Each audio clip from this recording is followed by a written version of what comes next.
நீங்கள் பார்த்துக் கொண்டிருப்பது நமது கேப்டன் டிவி. இளைஞர்களின் இதய துடிப்பு.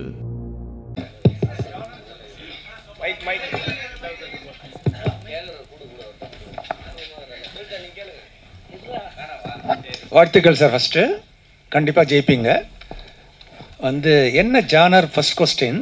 செகண்ட் ஒரு சின்ன இது, இந்த ஷூட்டை ஒரு மார்னிங் 5 மணிக்கு ஆரம்பிச்சிருக்கேன், ஒரு ஃப்ரெஷ்னஸ் கிடச்சிருக்குமே, இன்னொரு ஃபாஸ்ட்டாக அது ஒரு சின்ன என்னோடய ஒப்பீனியன். வணக்கம் சார், நன்றி சார் உங்களுடைய வாழ்த்துக்களுக்கு. முதல்ல ஜானர் கேட்டிங்க, இது 3 ஜானர் சார். ஹாரர்லேருந்து ஆரம்பித்து ஃபேண்டசி, சயின்ஸ் ஃபிக்ஷன் ரீசனிங் கொடுத்துருக்கேன். ஒரு பிரச்சனை நடக்குது, அந்த பிரச்சனைக்கு ஹாரர்ன்ற மாதிரி ஆரம்பிப்போம். அதுக்கு சயின்ஸ் ஃபிக்ஷன் தான் அதுக்கான ரீசனிங் அப்படின்னு கொடுத்துருக்கோம். ஃபேண்டசியாக முடிக்கிறோம் கதையை. இப்போதைக்கு இது மட்டும் சொல்கிறேன் நான். படம் வரும்போது நீங்கள் கண்டிப்பாக பார்க்க போகிறீங்க. அடுத்து நீங்கள் கேட்ட கேள்வி என்ன சார்? 5 மணிக்கு ஆரம்பிக்கிறது. ஆக்சுவலாக நாங்கள் 9 o'clock கால் ஷீட் தான் பிளான் பண்ணோம். எல்வி பிரசாத் ஸ்டூடியோவில் அதுக்கு கேட்கும்பொழுது அந்த டைம் என்ன பண்ணோன்னா அங்கே இல்லை, அவைலபிலிட்டி இல்லை. 3 மணி. நாங்கள் முன்னாடியே இது இன்னைக்கு நான் இங்கே உட்கார வேண்டியது 5ஆம் தேதி உட்காந்துருக்கணும். இங்கே நாங்கள் ஏற்கனவே 2 முறை இதை தள்ளி போட்டுட்டோம். ஏன்னா சில காரணங்கள், டெக்னிக்கல் டிஃபிகல்ட்டிஸ்லாம் இருந்தது. சில விஷயங்கள்லாம் பிளான் பண்ணோம். 5 ஆரம்பிக்கலாம் போது அதுக்கு முன்னாடி மாதம் ஆரம்பிக்கலான்னு பார்த்தோம். சரி, அதுக்கப்புறம் 5 போட்டோம். கம்ப்யூட்டர்ஸ், அதாவது மனிதர்கள் வேலை பார்க்கலாம் அவுட் அப்படின்ற ஒரு பெரிய ப்ராசஸ். எடிட்டிங் முடிச்சுட்டு நான் இன்றைக்கி சொல்கிறேன், ஒரு நீங்கள் காப்பி பண்ணுறீங்க, கன்வர்ஷன் பண்ணுறீங்க, அதுக்கப்புறம் அதை எடுத்துகிட்டு போய் உள்ளே ஒர்க் பண்ணுறீங்க எடிட்டிங்கில் முடிச்சு கடைசியாக கலர் கிரேடிங்லேருந்து உங்களுக்கு ரெண்டர் பண்ணி அவுட்டு தருவாங்க. எடிட்டில் ஒரு ரெண்டர் போகும், கலர் கிரேடிங்கில் ஒரு ரெண்டர் போகும். அதை முடிச்சுட்டு அவுட். ஜென்ரலாக பார்த்தீங்கன்னா ஒரு திரைப்படம், ஒரு முழு நீள திரைப்படம் ரெண்டர் ஆகி அவுட் வரத்துக்கு குறைஞ்சபட்சம் பார்த்தா ஒரு நாள் 24 மணி நேரம் ஆகிடும். இப்போ எல்லாம் நிறையா பேர் சொல்லும்போது உங்களுக்கு கேள்வியில் வரலாம், ஏன் முரண்பாடாக பேசுகிறாங்க 48 24. ஆக்சுவலாக நாங்கள் 24 மணி நேரத்தில் எங்களுடைய மனிதர்களுடைய வேலையை முடிச்சிட போகிறோம். அடுத்த 24 மணி நேரம் அந்த மிஷின் டைம் கொடுக்க போகிறோம். ஏன்னா மிஷின் நம்ம சொல்கிற பேச்சு கேட்காது. எவ்வளோ தான் நீங்கள் அட்வான்ஸ்டாக மிஷின் வச்சாலும் ஒரு ஃபுல் மூவி நீங்கள் போட்டிங்கன்னா அது தொங்க தான் செய்யும். அது எதுவுமே பண்ண முடியாது. இந்த கேள்விகளுக்கெல்லாம் இன்னும் எங்கள்கிட்ட விடை இல்லை. நாங்கள் எதையுமே ப்ராக்டிஸ் பண்ணல சார். நான் ரொம்ப ஹானஸ்ட்டாக இருக்கணும்னு நினைக்கிறேன். ஆனஸ்ட்டாக வரணும். அதாவது நிறைய பேர் இங்கே கேட்டாங்க, என்ன சார் எப்படி சார் நடிப்பாங்க, என்ன பண்ண போகிறீங்க, டெக்னீஷியன்ஸ்லாம் நடிக்கலைன்னா என்ன பண்ணுவாங்க? நடிப்பாங்க. 2வது, ஓரளவுக்கு சில மிஸ்டேக்ஸ் இருந்ததுன்னா இந்த திரைப்படத்துக்கு அது அழகுன்னு நான் எடுத்துக்கிறேன். பரு அப்படின்னு எடுத்துக்கிட்டோன்னா சில பேருக்கு பரு அழகாக இருக்கும் இல்லையா? இந்த மிஸ்டேக்ஸ் நான் சொல்லுவேன், கையை காட்டி சொல்லுவேன், நான் மிஸ்டேக் பண்ணேன், ஆனால் 48 மணி நேரத்தில் நான் படம் முடித்தேன் அப்படின்ற ஒரு பேர் எனக்கு கிடைக்கும்னு நம்புகிறேன். இன்றைக்கி வரைக்கும் கேள்வி தான் அது. இந்த கேள்விக்கு பதில் தேடுறோம். சார் சொன்ன மாதிரி நான் சாரை போய் பார்த்த உடனே எனக்கு ரொம்ப சந்தோஷமான ஒரு இடம் சார் இப்படி ஒரு விஷயத்தை நான் கேள்விப்பட்டதே இல்லை. நான் 40-45 வருஷமாக இருக்கேன் இந்த துறையில். பல பேர் வருஷக்கணக்காக எடுக்கிறாங்க. நீங்கள் இந்த அப்ரோச்சே பெரிய ரிஸ்க்கு. அது நீங்கள் உங்களுக்கு இல்லை, முதல்ல உங்கள் ப்ரொடியூசர் சாருக்கு தான் நீங்கள் நன்றி சொல்லணும் அப்படின்னாரு. உண்மைதான், ரிஸ்க்குக்கு பைசா போட்டிருக்காரு. இப்போ நாளைக்கு தான் அந்த இன்வெஸ்ட்மெண்ட்ஸ் எல்லாம் இன்னும் 2 நாளில் தான் அது எல்லாமே முழுமை அடையும். இறைவன் கிட்ட இருக்கு சார். சார் சென்சார் என்ன சார் பண்ண போறீங்க? 48 மணி நேரத்துலேயே வாங்கிடுவீங்களா? இல்லை சார், இது முதல் ஃபஸ்ட்டு சென்சாரை போய் பார்த்து பேசணும். சென்சார் போர்டில் என்ன சொன்னாங்கன்னா, நாங்கள் கவர்மெண்ட் பாடி, எங்களை நீங்கள் ப்ரைவேட்டாக மாற்ற முடியாது, நீங்கள் அப்ளை பண்ணுங்கள், அன்றைக்கி நாங்கள் ஃப்ரீயாக இருந்தோம் அப்படின்னா பார்க்குறோம். படம் படம் பார்ப்பதற்கு தட்கல் அப்ளை பண்ணிக்கலாம், ஆனால் சர்டிஃபை பண்ணுறதுக்கு சான்ஸ் குறைவு தான் அப்படின்னு சொல்லியிருக்காங்க. அதனால் இது ஒரு ப்ரிவியூ ஷோவாக முதல்ல போடுறோம் சார். அதே மாதிரி 24 மணி நேரத்தில் சுயம்பரம்னு ஏற்கனவே ஒரு படம் வந்திருக்கு சார். நீங்கள் 48 மணி நேரம் சார். சுயம்பரம் ஷூட்டிங் மட்டும்தான் சார் அந்த டைமில் பண்ணாங்க. அது ஃபிலிமில் பண்ண ஒரு படம். அது 13 இடத்துல different type of technicians, different types of equipments வச்சு 24 மணி நேரம். அன்றைக்கி அது ஒரு பெரிய சாதனை. நீங்கள் ஃபிலிம்லலாம் படம் பண்ணுறதுக்கு அது ஒரு நாளெல்லாம் சான்ஸே இல்லை. அவங்க போஸ்ட் 24 மணி நேரத்தில் பண்ணலை, ரிலீஸ் பண்ணலை. உலகத்தில் அப்படின்னு எடுத்துக்கும் பொழுது அது இன்னும் 2 நாள் அது பெருமையாக இன்றைக்கி பேச வேண்டாம், 2 நாள் அதை சொல்ல முடியும். நம்ம தான் பண்ணோம், தமிழர்களான நம்ம இந்த விஷயத்தை எடுத்து பண்ணோம் அப்படின்றதுல பெருமிதம் கொள்ளலாம். எதுக்கு சார்? சுயம்பரம் வெறும் ஷூட்டு மட்டும்தான் சார் பண்ணாங்க. அதை நான் ரெக்கார்ட் முடிக்கணும்னா நான் 24 கம்மியாக பண்ணலாம். எனக்கு இப்படி ஒரு புது முயற்சி ரெக்கார்ட் பண்ணணுன்ற ஆசை இருக்குது சார். சார், அந்த படத்தில் சுயம்பரம் படத்தில் இங்கே சுயம்பரம் படத்தில் உங்களுக்கு சாங்லாம் இருந்தது. ஆர்டிஸ்ட்லாம் பெரிய ஆர்டிஸ்ட், ஸோ அவங்களாம் டக்கு டக்குன்னு பண்ணிவிடுவாங்க. உங்களதுல சாங் இருக்கா? அதே போல் எல்லாம் புதுமுகம் சொல்லியிருக்கீங்க. சீரியலுக்கு போனாவே ஒரு சீனை ஒரு நாள் எடுத்துகிட்டு இருப்பாங்க. ஸோ நீங்கள் எப்படி பண்ண போகிறீங்க? ஆர்டிஸ்ட் அந்தளவுக்கு ஒத்துழைப்பு கொடுப்பாங்களா? சார் முதல் கேள்வி, சாங் இருக்கானா? ஒரு சாங் இருக்குது சார். நாளைக்கிலேருந்து அந்த 48 மணி நேரத்துக்குள்ளே ரெக்கார்டிங் ஆகிடும். இரண்டாவது, நீங்கள் சீரியல் வந்து நான் டிவியில் இருந்திருக்கேன் சார், நான் எனக்கு தெரியும். சீரியலில் வந்து இப்போ நீங்கள் படத்தில் பார்த்தீங்கன்னா சீன்ஸ் கணக்கு 2 சீன் 4 சீன் 4 இல்லை 5 வரைக்கும் மேக்ஸிமம் போவாங்க. இப்போலாம் 5 போக ஆரம்பிச்சிட்டாங்க. சீரியல் பொறுத்த வரைக்கும் எபிசோட்ஸ் கணக்கு 3 எபிசோட் 2 எபிசோட் 3 எபிசோட் டார்கெட். நானும் சீரியல் பண்ணியிருக்கேன் ஒரு தொலைக்காட்சிக்கு. 4 எபிசோட் டார்கெட்னா 2 மணி நேரம் கண்டென்ட் அன்றைக்கி. அதனால தான் நிறைய ரியாக்ஷன்ஸ் இருக்கும் சீரியலில் பார்த்தீங்கன்னா. ஏன்னா அந்த டைம் கன்ஸ்ட்ரெயின்ஸ்க்காக இவங்க பேசுவாங்க, அவங்க காட்டுவாங்க, அந்த மாதிரி இருக்கும். சீரியலையும் அதையும் கம்பேரே பண்ண முடியும். நான் பண்ணுறது திரைப்படம் தான். இவங்க எல்லாம் சீரியல்லேருந்து எடுத்திருக்கேன் நான். இப்போ இவங்க ஆக்ட்ரஸ்லாம் பார்த்தீங்கன்னா சீரியல் ஆக்ட்ரஸ் நடிகர்கள் ஓரளவுக்கு. ஏன் சீரியல்லேருந்து அவங்கள தேர்ந்தெடுத்தேன்னா ப்ராம்ப்டிங்க்கு பழகினவங்க. சீரியலில் மோஸ்ட்டாக பார்த்தீங்கன்னா டயலாக்லாம் வந்து ப்ராம்ப்டிங்கில் வந்துக்கிட்டே இருக்கும், கேட்டு பேசுவாங்க. நான் ஒரு ப்ராம்ப்டிங் தான், ட்ரெடிஷ்னல் ப்ராம்ப்டிங் இல்லாமல் நான் ஒரு மெத்தட் சொல்லி கொடுத்துருக்கேன் அவங்களுக்கு. இப்படி தான் பண்ண போகிறோம் அப்படின்ட்டு ஒரு ஐடியா கொடுத்துருக்கேன். ப்ராம்ப்டிங் நீங்கள் பண்ணும்போது ஓவர்லேப் ஆகிடும். நம்ம மைக்கு வந்து லைவ் மைக் போகிறோம், ஓவர்லேப் ஆகிடும். அதுக்கு என்ன செஞ்சால் அந்த ப்ராம்ப்டிங் நான் சொன்னதுக்கப்புறம் நான் தான் பேச போகிறேன். அந்த டோன் வேரியேஷன்ஸ் மாடுலேஷன்ஸ் எல்லாம் நான் தான் பேச போகிறேன். ஏன்னா என் மைண்டில் தான் ஸ்கிரிப்ட் இருக்குது, ஸ்கிரிப்ட் கையில் கிடையாது.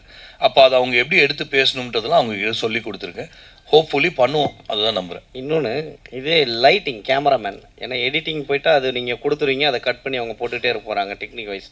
கேமராமேன் லைட்டிங் மாற்றிக்கிட்டே இருக்கணும். ஸோ இது வந்து பேய் படம்ன்றதுனால ஃபுல்லாகவே இருட்டாக வச்சு எடுக்க போகிறீங்களா ஒரே லைட்டிங்கில்? Almost sir. அது நான் அதாவது சார் சில விஷயங்கள் ரகசியமாக இருக்கிறது நல்லது. நம்ம முடித்தாலும் சார் இது வந்து நாங்கள் இல்லை சார், நம்ம லைட்டிங்கிறது மினிமம் லைட்டு தான் சார். பேய் வேறு இருக்கு, அது சொன்ன பேச்சு கேட்குமா 24 மணி நேரத்தில்? சார் இப்போது ஒரு சப்தம்னு ஒரு படம் வந்தது இல்லையா, அதில் வந்து சப்தத்துலேயே அவங்க என்ன கேட்டிங்கன்னா ஹாரர் அப்படின்றது நீங்கள் தமிழில் டிரான்ஸ்லேட் பண்ணிங்கன்னா திகில் மூவி. திகிலை நீங்கள் ஒரு பயத்தை எப்படி காட்டுறீங்கன்றது தான் சேலஞ்ச். அதில் பேயை கொண்டு வரணுன்ற அவசியம் இல்லை, நான் கொண்டு வரேன். நான் அது ஒரு கான்ஃபிடெண்ட்டாக சொல்ல முடியும், இது சரியாக வரும். டச்வுட். இந்த படம் முடிச்சதுக்கப்புறம் நீங்களாம் பார்க்கும்பொழுது ரொம்ப வருஷத்துக்கு அப்புறம் பயம் காட்டினாங்க. ஏன்னா இப்போ வர படம் எல்லாம் பேய் கலந்த காமெடி 2 ஜானரை மிக்ஸ் பண்ணி தான் கடந்த ஒரு 15-17 வருடமாக படம் வந்துட்டுருக்கு. நான் பார்த்த அந்த உருவம், நான் பார்த்து பயந்த உருவம், 13ஆம் நம்பர் வீடு, இதெல்லாம் நான் சின்ன பையன், அதெல்லாம் பார்த்து பயந்துருக்கேன். அந்த மாதிரி ஒரு ஸ்டைலில் ஃபர்ஸ்ட் ஹாஃப் கண்டிப்பாக இருக்கும் சார். சார் இப்போ பார்த்திபன் சார்லாம் இது மாதிரி படம் எடுத்திருக்காங்க, முயற்சி பண்ணியிருக்காங்க. ஆனால் ஒரு படம் சக்ஸஸ் பண்ணி கூட நிறைய கமெண்ட்ஸில் நிறைய பேர் சொன்னது இது வந்து ஒரு பொய்யான விஷயம் பண்ணிட்டாரு, அதை வந்து பொய்யா பரப்புறாங்கன்னு சொல்லிட்டாங்க. ஒருவேளை நீங்கள் வந்து 48 hours கேட்டு இருக்கீங்க, சில விஷயம் ஏதாவது கான்ட்ரவர்சி போச்சுன்னா என்ன பண்ணுவீங்க? புரியல சார். என்ன இல்லை, ஏதாவது வந்து நீங்கள் உங்களை தவறாக சொன்னாங்கன்னா, இல்லை இவர் நம்மளை ஏமாத்திட்டாரு சொன்னாங்கன்னா அதுக்கு வந்து என்னென்னா அதுக்கு வந்து நம்ம ஃபுல் ஃபுட்டேஜ் கொடுக்கணும். தனியாக எக்ஸ்ட்ரா ரெக்கார்ட் வேர்ல்ட் ரெக்கார்டில் கேமரா வச்சுருப்பாங்களா சார்? வேர்ல்ட் ரெக்கார்ட் டீம் கூடயே இருக்காங்க. இல்லை இருக்காங்க சார், அவங்க கூட அந்த டைமில் இருந்தாங்க. மேக்கிங் இருக்குது சார், மேக்கிங் இருக்குது. அவங்க எங்கிட்ட தெளிவாக சொன்ன விஷயம், இன்றைக்கி வரும்போது அவங்க எங்கிட்ட சொன்ன விஷயம், இப்போ தான் கால் பண்ணாங்க, நம்ம பேசிட்டு தான் வந்தோம் உள்ள. அவங்க ரொம்ப தெளிவாக பேசுகிறாங்க. அவங்க சொன்னது நீங்கள் முடிச்சு அந்த 1 செகண்ட் ஸ்க்ரீன் ஆனால் ஆக்சுவலாக இது சென்சார் என்ன சொன்னாங்கன்னா யாருக்கும் அலவுட் இல்லை, டெக்னீஷியன் தான் சொன்னாங்க. சென்சார்கிட்டையும் பேசியிருக்கோம், அந்த 1 செகண்ட் மட்டும் உள்ளே வந்துட்டு போயிடுவாங்க அவங்க. ஏன்னா அவங்க பப்ளிக், அவங்களும் பப்ளிக் தான். ஆனால் அந்த திரையிட்டு அந்த 1 செகண்ட் வந்தால் தான் சர்டிஃபிகேட் தருவேன்னு சொல்லிட்டு போயிட்டாங்க, இல்லைனா இல்லைன்னு சொல்லிட்டாங்க. ஸோ அப்படி இருக்கிற ஒரு பட்சத்தில் நீங்களாமும் திருப்பி வரப்போகிறீங்க, நீங்கள் வெளியே மீடியா அலோவ் பண்ண முடியுமான்னு தெரியல. இருந்தாலும் அன்றைக்கி அவங்க முன்னாடி திரையிடும்பொழுது தான் சர்டிஃபிகேட் வரும். ஏமாற்று வேலை இதில் எதுவுமே இருக்க போகிறதில்ல. இதை மீறி பேசுகிறவங்கள பற்றி ஏதாவது சார் நல்லது கெட்டது அப்படின்னு எடுக்கும்போது நல்லவங்களும் இருக்கிறாங்க, கெட்டவங்களும் இருக்கிறாங்க. நம்ம அதை பெருசாக போட்டு குழப்பிக்க தேவையில்லை. என்ன பண்ணாலும் பேசுவாங்க சார். எவ்வளோ பெரிய இடத்துக்கு போனாலும் சரி, கீழே இருந்தாலும் பேசுகிறவங்க அதோடைய வேலை, அவங்க வேலை. பண்ணுறது நம்மளுடைய வேலை, பண்ணிட்டு போவோம். சார் எடிட்டர் சார், இது வந்து 4K தானே ஷூட் பண்ணுறாங்க. ரெண்டரிங் எடுக்கிறதுக்கு 48 மணி நேரம் ஆகும். இது எத்தனை ஹவர்ஸ் படம் சார்? இது 2 hours படம். 2 hours படம். கேமராலேருந்து காப்பி பண்ணுறதுலே 1 நாள் ஆகும். அப்புறம் டோட்டலாக அவுட் எடுக்கிறதுக்கு இன்னும் 48 மணி நேரம் ஆகும். எப்படி 2K ஷூட்டு, 2Kல கேமரா ஷூட் பண்ணுறாங்க. ஒரு சீன் முடிஞ்சோடனே காப்பி பண்ணி என் டேபிளுக்கு வந்துடும். நான் கட் பண்ணிவிட்டு நான் எல்லா டிபார்ட்மெண்ட்டுக்கு அமைச்சிருவேன். ஒரு ஃபார்மெட்டாக தான் வச்சுருக்கோம். ரெண்டரிங்கிறது சாதாரண நாங்கள் 10 நிமிஷம் பண்ணுறதுக்கு 1 hour ஆகுது. நீங்கள் எப்படி இது? இல்லை டெக்னிக்கலாக சார் அது உண்மையாகவே எங்களுடைய சீக்ரெட் சார். ஒரு சில விஷயங்கள் வந்து ஃபாஸ்ட்டாக பண்ணால் தான் சொல்கிறேன். நான் வந்து என்னை நம்பி இறங்குறேன் சார். இப்போ இவங்க வந்திருக்கிறவங்க எல்லாருக்குமே ஒரு பயமோடு பேசுனாங்க. எனக்கு அந்த பயம் பலம், என்னுடைய அந்த அவங்களுடைய பயம் என்னுடைய பலம். ஏன்னா விஷயம் தெரிஞ்சவன் என் விஷயத்த கேட்க மாட்டானே, வந்துட்டு போயிட்டான். 4 பேர் வந்தாங்க போனாங்கன்னா அவங்களுக்கு ஒரு இதுதான் நான் பண்ண போகிறேன், நீ யார் என்ன கமெண்ட் பண்ண, உன் வேலை என்ன டைரக்டர், நீ வந்து என்கிட்ட அதை சொல்லாதன்ற மாதிரி ஆட்டிடியூட்லாம் பேசிட்டு போயிட்டாங்க. எனக்கு அதனால தான் ஃப்ரெஷ் சார் சொன்னார், கரெக்டாக சொன்னார். ஏன் அந்த யங் பிளட்ஸை எடுத்தோன்னா அவங்க துடிப்பாக இருக்காங்க, நம்ம சொல்கிறத கேட்பாங்க. ஸோ இப்போ எடிட்டர் நானும் அவரும் நிறைய டிஸ்கஸ் பண்ணியிருக்கோம். 4Kல 2Kல தான் போகிறோம். நான் சில விஷயங்கள் ரகசியமாக வச்சுக்கிறது நல்லது. நாங்கள் சில சாஃப்ட்வேர்ஸ் யோசிச்சிருக்கோம்.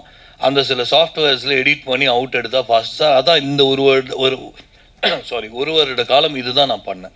எந்த சாஃப்ட்வேரில் எடிட் பண்ணலாம், அவுட் எப்படி வரும், என்ன மிஷின் யூஸ் பண்ணலாம், உலகத்துலேயே அட்வான்ஸான மிஷின் எடுத்துகிட்டு வரோம். இது வரைக்கும் நான் சொல்கிறேன். ஏன்னா இது ஒரு ரெக்கார்ட் மூவி. நான் சொல்லி முடிச்சு யாராவது கேட்டுட்டு நாளைக்கு போய் 48 கண்டென்ட் வந்து யாருக்கும் கவலை கிடையாது சார். ரெக்கார்ட் பொறுத்த வரைக்கும் ஏதோ ஒரு சின்ன நாளைக்கு ஏதோ ஒரு சின்ன முயற்சி எடுத்துகிட்டு வந்தாலும் ரெக்கார்ட் ஆகிடுது இல்லை. ஸோ நான் அவ்வளோ பட்ட கஷ்டத்தை யாராவது பட்டுட்டு வரட்டும், அவங்க ரெக்கார்ட் பண்ணட்டும், நான் வாழ்த்துறேன். அதாவது என்றைக்குமே வல்லவனுக்கு வல்லவன் உலகத்தில் உண்டுன்னு சொல்லுவாங்க. என்ன ஒருத்தர் முயற்சி பண்ணி முறியடிக்கிறாருன்னா நான் வாழ்த்துவேன் சார். அது முதல்ல நான் அதுக்குள்ளே வரேன். ப்ரொடியூசர் சார் இருக்குது சார், விஎஃப்எக்ஸ் இருக்குது சார்.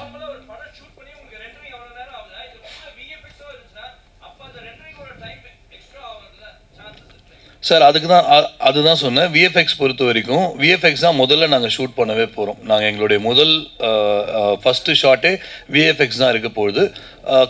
சில சீன்ஸ் இருக்குது விஎஃப்எக்ஸில் இருக்குது. அவங்க அதுக்கு ஒர்க் பண்ண ஆரம்பிப்பாங்க. அட்வான்ஸ்டான மிஷின் கொடுத்துருக்கோம். ஸோ அது அவங்க ஒரு பேசிக்கான விஷயம். விஎஃப்எக்ஸில் ரொம்ப பெருசாக பண்ண முடியாது நீங்கள் சொன்ன மாதிரி. ஆனால் விஎஃப்எக்ஸ் வரும், விஎஃப்எக்ஸும் வச்சுருக்கோம். இன்னும் சொல்லப்போனால் டெக்னீஷியன் அவங்க அங்கே உட்காந்துட்ருக்காங்கன்னு எனக்கு தெரியல. காஸ்டியூம் டிசைனர் நீங்கள் ஏந்துருங்க கொஞ்சம். காஸ்டியூம் டிசைனர் அவங்க தான். அவங்க அங்கே உட்காந்து காஸ்டியூமை தைக்க போகிறாங்க. எல்லாத்தையும் நான் அதுக்குள்ளே கொண்டு போகிறேன். இது எல்லாமே நாங்கள் ரெக்கார்ட் பண்ணி உங்களுக்கு காட்ட போகிறோம். அவங்களுக்கு ஒரு சேர் போடுங்க. சொல்லுங்கள் சார்.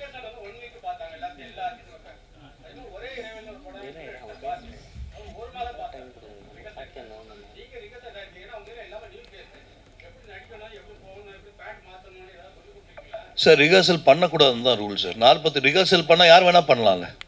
ரிஹர்சல் பண்ணால் யார் வேணால் பண்ணிட்டு போகலாம்ல. நீங்கள் ப்ராக்டிஸ் கொடுத்துட்டு கூப்பிட்டு வந்தீங்கன்னா இட்ஸ் குவைட் பாசிபிள் இல்லையா. நான் ரிஸ்க்கு தான் எடுக்கிறேன், நானும் இவரும் ரிஸ்க்கு தான் எடுக்கிறோம். பார்ப்போம் அது எப்படி வருதுன்னு தெரியாது. ப்ரொடியூசர் இல்லை சார், என்னுடைய முயற்சி வந்து அதாவது 15 வருட காலம் என்னுடைய திரைப்பயணம் சார். 15 வருஷம்ன்றது ரொம்ப பெரிய டைம். நிறைய அனுபவப்பட்டிருக்கேன், நிறைய இடத்துல ஒர்க் பண்ணியிருக்கேன். நிறைய கதைகள் இருந்து வந்து வெளியே போயிடுச்சு, திருடு போயிடுச்சு. இது நான் இன்றைக்கி சொல்லக்கூடாது. நான் 2-3 படங்கள் சாதித்து முடிச்ச உடனே நான் சொல்லுவேன். நான் படத்தோட பேரை சொல்லி என்கிட்ட ப்ரூஃப் இருக்குது எல்லாத்துக்குமே. நான் ரொம்ப அடி வாங்கி ஒரு கட்டத்தில் என்ன பண்ண போகிறோம் லைஃப்பில். ஏன்னா நான் வந்து வேறு துறையிலேருந்து வந்திருக்கேன், ஐடியிலேருந்து வந்திருக்கேன். அங்கேயே இருந்துருந்தால் அந்த 15 வருட காலம் எனக்கு வந்து கோப்பப்பாக இருக்குமே, நான் விட்டுட்டேன். இந்த கேள்வியெல்லாம் வரும்போது ஏதோ ஒரு விஷயம் பண்ணி ஜஸ்ட்டு நான் ஒரு படம் பண்ணேன். இன்றைக்கி புதியவர்கள் வச்சு உங்களுக்கு நீங்கள் கேட்ட கேள்வி, அந்த கேள்வி எனக்குள்ள ஒரு சில வருடங்கள் முன்னாடி தான் வந்தது. ஒரு 4 வருஷம் முன்னாடி தான். யங் ஃப்ரெஷ் இவன் வந்து டீம் டெபியூ படம் வாங்க மாட்டேன்றாங்களே. யதார்த்த உண்மை. நீங்கள் டெபியூட்டன்ட் அப்படின்னு சொல்லிட்டு படம் ரிஜெக்ட் ஆகுது. அப்போ நாங்கள் எப்படி எங்களை ப்ரூவ் பண்ண முடியும்? உங்களுக்கு தெரியும், நீங்கள் இந்த மாதிரி ஒரு 1000 ப்ரெஸ் மீட் 1000 பேரை பேட்டி எடுத்திருப்பீங்க. எப்படி சார் படத்தை நாங்கள் எங்களை ப்ரூவ் பண்ண முடியும்? படம் நல்லா எடுக்கிறேன் அப்படின்னு நான் சொன்னால் தயாரிப்பாளர் எப்படி என்னை நம்புவார்? ஒரு 2 கோடி 3 கோடி எப்படி என்னை நம்பி செலவு பண்ணுவார்?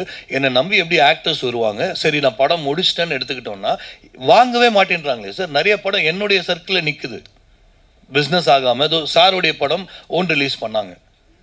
அப்போது தயாரிப்பாளர்கள் முன் வந்தும் வாங்குகிற டிஸ்ட்ரிபியூட்டர்ஸ் முன் வரலன்னா போட்ட இன்வெஸ்ட்மெண்ட் லாஸ் தானே. 2 நாள் இப்போ இந்த 2 நாளைக்கு இந்த 3 மாதத்துக்கான இன்வெஸ்ட்மெண்ட்டு தான் சார், சின்ன பட்ஜெட்.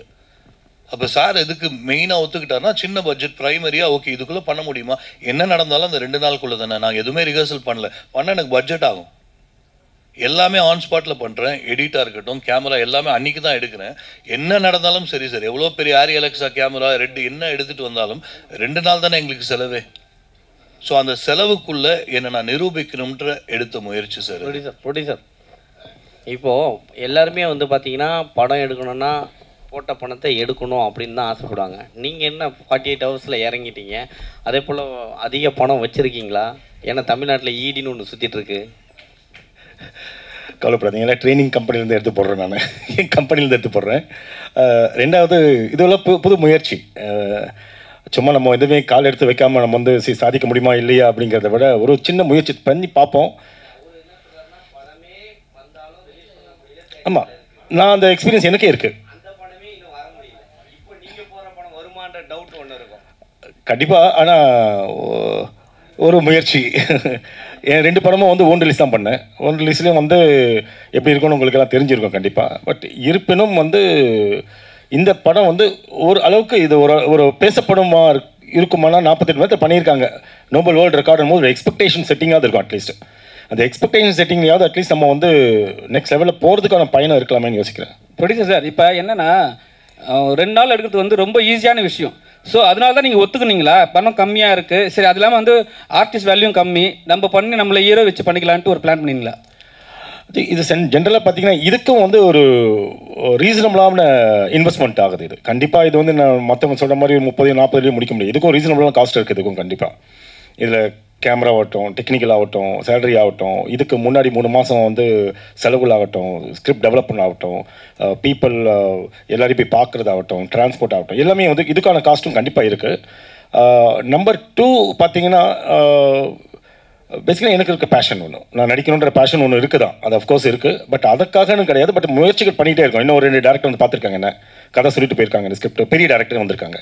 அவங்களோட பட்ஜெட்டும் கொஞ்சம் காஸ்ட் தான். பட் இருந்தாலும் ஒவ்வொரு ஸ்டெப்பான எடுத்து வச்சுட்டு வரோம். இதில் வந்து வேர்ல்டு ரெக்கார்டுன்னும் போது இது எனக்கான ஒரு ரொம்ப ஆவல் ஜாஸ்தி தோணுச்சு, ஒரு இன்குவசிட்டிவ்னஸ் தோணுச்சு, ஒரு ஆர்வம் பண்ணி தான் பார்ப்போமே அப்படின்னு ஒரு எண்ணம் தான் அது. டேரக்டர் சார், உங்களுக்கு சார் இப்போ வந்து ஒரு நாள் ஷெட்யூல் எடுக்கணுனாவே காஸ்டியூம்ஸ்லாம் மாற்றி ஆகணும். அதில் ஒரு பாட்டு வேறு இருக்குது. சரிங்களா, உங்களுக்கு காஸ்டியூம்ஸ்லாம் மாற்றுவீங்களா இல்லை ஒன் டே ஸ்டோரியா? அது என்ன அது? ஸோ ஸ்டோரி வந்து நிச்சயமாக கான்ஃபிடென்ட்டாக நல்லா சொல்ல முடியும். நாங்கள் ஒழுங்காக பண்ணோம்னா, கரெக்டாக என் மைண்டில் இருக்கிறது வெளியே கொண்டு வந்தோம்னா இது ஒரு புது ஸ்டோரியாக இருக்கும் சார். ஃபர்ஸ்ட் ஹாஃபில் கொஞ்சம் ஸ்டோரி அங்கங்கே ட்ராவல் ஆகும். நான் லீனியர் தான் பண்ணுறேன். நான் லீனியர் எப்படிங்க கொண்டு வர முடியும்னா, என்னுடைய பலமே நான் லீனியர் சப்ஜெக்ட் தான். நான் நார்மலாக சார் சொல்லும்போது கூட சொன்னார், நார்மல் சப்ஜெக்ட் நான் எனக்கு எடுக்க பிடிக்கல. ஹாரர், அதில் சாங் வந்து ஒரு மாண்டேஜ் சாங் மாதிரி தான் வச்சுருக்கோம். பெருசாக அதில் டூயட் அந்த மாதிரிலாம் கிடையாது. கதைக்கு ஹீரோயின்ஸ், கதைக்கு ஹீரோயின் ரொமான்ஸ் அதெல்லாம் எதுவும் இல்லை. ஃபர்ஸ்ட் ஹாஃபில் கொஞ்சம் இருக்கும். செகண்ட் ஹாஃப் நீங்கள் சொன்ன மாதிரி ஒரு விஷயத்தை நோக்கி தான் அந்த மொத்த ட்ராவலும் போகும். அதனால் காஸ்டியூம்ஸ்லாம் அந்த மாதிரி தான் பிளானில் இருக்குது செகண்ட் ஹாஃபில். சார் டைரக்டர் சார், அது மாதிரி எல்லா மியூசிக் டைரக்டரோடையும் பார்த்துட்டேன், ஏஆர் ரஹ்மான் மட்டும் மீட் பண்ணல அப்படின்னீங்க. ஆனால் இந்த படத்துக்கு மியூசிக் டைரக்டர் கமலத் சிங்கா, அதான் ஒரு சிங்கை கொண்டு வந்திருக்கீங்க. நம்ம ஊர் உணர்வு அந்த மியூசிக்லாம் எப்படி பண்ணுவார்? ஒரு மெட்ராஸ்லேயே இருந்தவரா?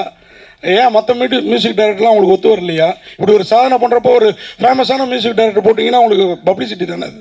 சார் இதுவே ஒரு பப்ளிசிட்டி சார். நீங்கள் கேட்ட கேள்வி கரெக்டு. இப்போ நீங்கள் நண்பர் கேட்டார், நான் அதுக்கு ஷார்ட்டாக சொல்லணும்னா, இதை நான் சரியாக பண்ணேன்னா இது பிஸ்னஸ் ஆகும். எனக்கு அந்த கான்ஃபிடென்ட் எனக்கு இருக்குது. இது நான் ஒழுங்காக பண்ணேன்னா, என்னாலும் எங்கள் டீமும் பண்ணேன்னா இதை நான் பிஸ்னஸ் பண்ணுவேன். இதை நான் வந்து நார்மல் மூவியை ஒரு மிட் சைஸ் பட்ஜெட்டில் கொண்டு போய் கொடுத்து முடிச்சுட்டு வந்தேன்னா, இதே 101 படம் நிற்குது, 102ன்னு எனக்கு வந்திருக்கும். எனக்கு அடையாளம் இல்லை. இன்றைக்கி இது எனக்கு அடையாளமாக இருக்குது. இது பிஸ்னஸும் ஆகும். போட்ட இன்வெஸ்ட்மெண்ட் அவருக்கு ரிட்டர்ன், அந்த கமிட்மெண்ட் தான் நான் கொடுத்தேன்.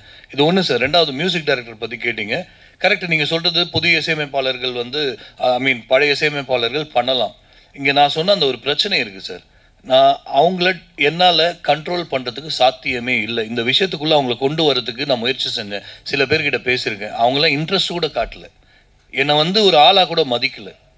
அப்படி பார்த்துட்டு அப்படின்னு சொல்லிட்டு அப்படி இருக்காங்க. நான் சொன்னதை வந்து கேட்டுட்டு இங்கே இருக்கிற மொத்த டீம், எங்கள் மேடையில் இருக்கிற மொத்த டீம் நான் சொன்னதை கேட்டு இன்ஸ்பயர் ஆனாங்க. இப்படி ஒரு விஷயம் இருக்கா, பண்ணலாமா அப்படின்னு இன்ஸ்பயர் ஆன கூட்டம் சார். என்னை உதாசீனப்படுத்தவங்களை எப்படி நான் திரும்பி பார்க்க முடியும் சார்? ஆர்டிஸ்ட்டுக்கு வந்து ரிஹர்சல் கொடுக்கலன்னு சொன்னீங்க. இல்லை அங்கேயே தான் சார் பண்ண போகிறோம். மியூசிக் வந்து சார் 2-3 விஷயங்கள் இருக்குது. நீங்கள் ஏதோ ஒரு வெப்சைட்டில் போயிட்டு மியூசிக் நீங்கள் வாங்கிட்டு கூட பண்ணலாம். நீங்கள் அதுக்கு மேலே பண்ணலாம். அந்த மாதிரி சில பிளான்ஸ்லாம் எங்களுக்கு இருக்குது சார். ஏதோ கேள்வி கேட்க வந்தீங்க. ஆர்டிஸ்ட்டுக்கு ரிஹர்சல் கொடுக்கலன்னு சொன்னீங்க. What about art department? ஏன்னா அது கரெக்டாக திங்ஸ்லாம் ரெடி பண்ணி வைக்கணும். நல்ல கேள்வி சார். நான் இந்த கேள்வியை வந்து கண்டிப்பாக யாராவது கேட்பாங்கன்னு எதிர்பார்த்தேன். கேட்டுட்டீங்க, உங்களுக்கு ஒரு பெரிய நன்றி. என்னுடைய நான் தொலைக்காட்சியில் பேட்டி எடுக்கும்பொழுது இங்கே இருக்கிற சில பேர் நான் பேட்டி எடுத்திருக்கேன். என் கிளைண்ட்ஸ் தான், அவர்லாம் என்னுடைய கிளைண்ட்ஸ், அவங்களாம் என்னுடைய கிளைண்ட்ஸ் தான். நண்பர்கள், அவங்கள அப்படியே நண்பர்களாக மாதிரி வந்தாங்க. இந்த பர்டிகுலர் நாங்கள் பண்ண போகிற வீடு வந்து it is not a cinema set. Cinema செட்டை நான் எடுத்தேன்னா நான் பொய் சொல்கிறேன்னு அர்த்தம். நான் எடுத்து முன்னாலே முதல் நாள் சினிமா செட்டில் பார்த்தீங்கன்னா ஒரு நாள் முன்னாடி சாவி கையில் வரும். ஆர்ட் போயிட்டு எல்லா ப்ராப்ஸ்லாம் போட்டு பண்ணுவாங்க. இங்கே சினிமா செட்டே கிடையாது. லைவாக வாடகை ஒருத்தருடைய வீடு, என் கிளைண்ட்டோடைய வீடு. அந்த கிளைண்ட்டோட வீடு சாரை கூப்பிட்டு போய் பேசும்போது அவங்களுக்கு ஒரு 70 இயர்ஸ் இருக்கும் அந்த அம்மாவுக்கு. அவங்களுடைய சன்னும் அவங்க மருமகளும் வாடுற இடம் அது, அந்த வீடு. யோசிச்சுட்டு சரி பண்ணிக்கலாம், இப்படி ஒரு விஷயம் சொல்கிறீங்க, எனக்கும் அது ஆச்சரியமாக இருக்குது, பண்ணலான்ட்டு ஒரு வாடகை வீட்டில் போகும்போது எனக்கு அந்த செட் ப்ராப்பர்ட்டிஸ் அப்படியே இருக்குன்னா எதையுமே செட் பண்ண போகிறது கிடையாது. எனக்கு அந்த லுக்கு வேணும். ஒரு டவல் அங்கே கிடக்கணும், அங்கங்கே அது கலைஞ்சு கிடக்கிற லுக்கு வேணும். நான் எதையுமே போய் இன்னும் சொல்ல போனால் ஆர்ட்டுன்னு இல்லை, பார்த்தீங்கன்னா தெரியும், ஆர்ட் டிபார்ட்மெண்ட்டே கிடையாது. சார் வணக்கம். இயக்குனருக்கும் ஹீரோவுக்கும் வாழ்த்துக்கள். உங்களுடைய கான்ஃபிடென்ட் ரொம்ப தெளிவாக இருக்குது. நன்றி சார். ஆனால் உங்களுக்கு இருக்கிற கான்ஃபிடென்ட் உங்களை நம்பி உங்கள் கூட இருக்கிற பல பேருக்கு இல்லையே சார். சார் இல்லாமல் இருக்கிறது நல்லது சார் இன்றைக்கி. ஏன்னா முயற்சி வரும்போது பொய் சொல்லி ஏமாற்றி ஒருத்தரை நான் கூட்டிகிட்டு வரல. நடக்கிறது நான் எல்லாருக்கிட்டையும் என்ன சொன்னேன், நான் முதல்ல என்ன சொன்னேன்னா ஒருத்தர்கிட்டையும் சாருக்குமே அன்றைக்கி வந்து சாரும் நானும் ஒரு ஹோட்டலில் மீட் பண்ணி பேசிகிட்டு இருக்கோம். இதே கேள்வியை சார் கேட்டார், முடியுமா அப்படின்னு கேட்கும்போது நம்புறேன் சார், பார்க்கலாம் அப்படின்னு சொல்லும்போது பிடிச்சிருக்கு நீங்கள் சொன்னது, யதார்த்தமாக பேசுகிறீங்க அப்படின்னாரு.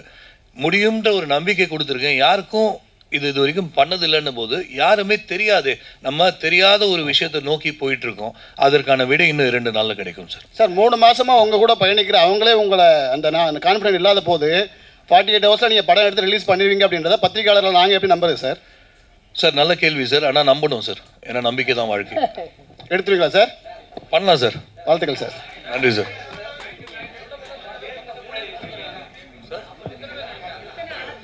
சார் இயக்குனருக்கு ஒரு கேள்வி. சொல்லுங்கள் சார். சார் இந்த படம் வந்து டோட்டலாகவே 48 ஹவர்ஸில் பண்ணுறேன்னு இருக்கீங்க. பட் இந்த படத்தோட ஸ்கிரிப்ட் ஒன்று ரெடி பண்ணிட்டேன்னு சொல்கிறீங்க. How to you claim it 48 ஹவர்ஸில் பண்ணுறேன்ட்டு? அதே மாதிரி ஒரு சாங்கும் இருக்குன்றீங்க. அப்போ அது 2 சாங், அந்த சாங்கும் சரி கதையும் சரி அந்த 48 ஹவர்ஸ்க்கு முன்னாலே நீங்கள் ப்ரிப்பேர் பண்ணிடுறீங்களா? எப்படி how to you claim it done within 48 hours? Sir 48 ஹவர்ஸில் சாங் இன்னும் ரெக்கார்டே ஆகலையே. இல்லை சார், நீங்கள் அதுக்கான லிரிக் எழுதுறீங்க, கதையும் எழுதுறீங்கன்னா ஒரு கிராஃப்ட் முடிஞ்சிடுது அந்த 48 ஹவர்ஸ்க்கு முன்னாலே. லிரிக் எழுதிட்டீங்க, அதுதான் சொல்லுவேன் சார். லிரிக்ஸும் எழுதலை, நான் சொன்னதை திருப்பி ரீஃப்ரேம் பண்ணி சொல்கிறேன். நாளைக்கு தான் அதெல்லாம் நடக்க போகுது. ஒருவேளை அதில் நடக்க முடியலன்னா சாங் இருக்காது. நான் அதை கேள்வியாக தான் விட்டுட்டு போகிறேன்னு சொன்னேன். 2வது ஸ்கிரிப்ட் பொறுத்த வரைக்கும் நோபல் வேர்ல்டு ரெக்கார்ட்ஸ் டீம் கிட்ட பர்மிஷன் கேட்கும்போது எப்படி கேட்டோம்னா ரைட்டிங்கில் எதுவும் எடுத்துகிட்டு வர போகிறது கிடையாது. பட் ஸ்கிரிப்டே இல்லாமல் நாங்கள் உட்காந்து போய் பண்ணேன் அப்படின்னா அது நல்லாவே தெரியும், அது போய் தான் சொல்கிறேன் அப்படின்னு தெரியும். மைண்டில் ஸ்கிரிப்ட் இருக்குது, இன்ச்சு பை இன்ச்சாக இருக்குது. இதெல்லாம் ரெக்கார்டிங் உங்களுக்கு எல்லாமே கிடைக்கும். என்னுடைய டயலாக்ஸ் உள்பட எல்லாமே மைண்டில் இருக்குது. நாளைக்கு நாங்கள் பண்ண போகிறது ஸ்கிரிப்டே இல்லாமல் போக போகிறோம். நிறையா டேரக்டர்ஸ் அப்படி போய்ப்பிட்டீங்களா கேள்விப்பட்டிருப்பீங்க, சாதிச்சிருக்காங்க. என்னால் முடியுமா அப்படின்றது இன்னும் 2 நாளில் தெரியும். Best wishes sir. Thank you sir. டெவிலன். ஆமாம் சார், நடிக்கல சார், யாரும் நடிக்கல. ஆமாம் சார். டெவில் வரும் சார், ஆனால் அது சப்ஜெக்ட் அதுதான், பேய் மாதிரி சில இதெல்லாம் வரும். ஆனால் அது எல்லாமே அது என்னன்றது படத்தில் வரும். Sir question. ஓகே சார், ரொம்ப நன்றி. துல்லியமாக தினசரி நடப்பு நிகழ்வுகளையும் கல்வி, விளையாட்டு, அரசியல், வாழ்க்கை முறை, மருத்துவம், தொழில்துறை, சினிமா, பொழுதுபோக்கு போன்ற பல்வேறு நிகழ்ச்சிகளையும் உடனுக்குடன் காண கேப்டன் டிவி மற்றும் கேப்டன் நியூஸ் சமூக வலைத்தள பக்கங்களோடு இணைந்திருங்கள். உங்கள் வணிகத்தை கேப்டன் டிவி மற்றும் கேப்டன் நியூஸில் விளம்பரத்தின் மூலம் மேம்படுத்த விருப்பமா? உடனே கீழே கொடுக்கப்படும் எண்ணிற்கு தொடர்பு கொள்ளுங்கள்.